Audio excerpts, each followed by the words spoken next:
Update muna nga tayo sa mundo ng basketball sa Gilas Pilipinas sa SEA Games. Coach Norman Black kukuha ng 4 na players sa UAAP upang makumpleto na ang Gilas Pilipinas Final 12.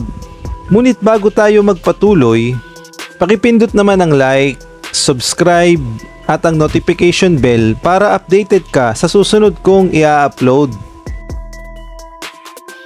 Nauna na ngang pinangalanan ni Coach Norman Black ang 8 players na isasabak niya sa SEA Games na mangyayari sa December at ito nga ay sila Justin Brownlee, Angelo Kwame, Bobby Ray Parks Jr., Remy Martin, Matthew Wright, Dave Ildefonso, Jason Brickman at itong si BJ Pre. At hindi nga nasunod yung unang Gilas pool na naisuggest na nasa lineup nga sila Justin Brownlee, Angelo Kwame, Kevin Kembao, SJ Bilangel, Quintin Melora Brown, Jason Brickman, Mason Amos, Mike Phillips, Bobby Ray Parks, Matthew Wright, Juan Gomez Diliano, Javi Gomez Diliano, si Remy Martin, Kay Clark at si Boogie Ellis.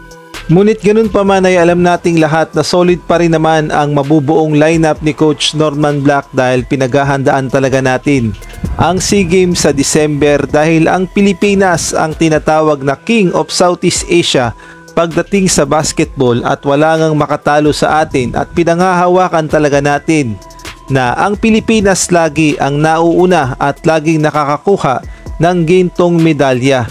Kaya naman malakas talaga na lineup ang ating ipapadala upang muli nating makuha ang gintong medalya sa SEA Games sa Thailand. At ayun na rin nating mangyari yung nangyari noon kung saan tinalo nga tayo ng Indonesia way back 2022 SEA Games at sila nga ang nakakuha ng gintong medalya.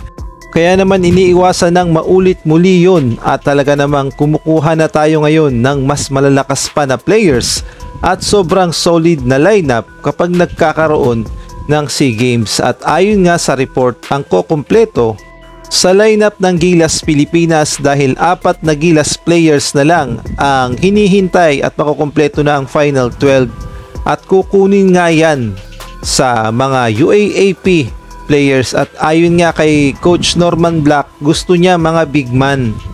Kaya naman may posibilidad na makuha pa itong si Mason Amos at gayon na rin itong si Mike Phillips.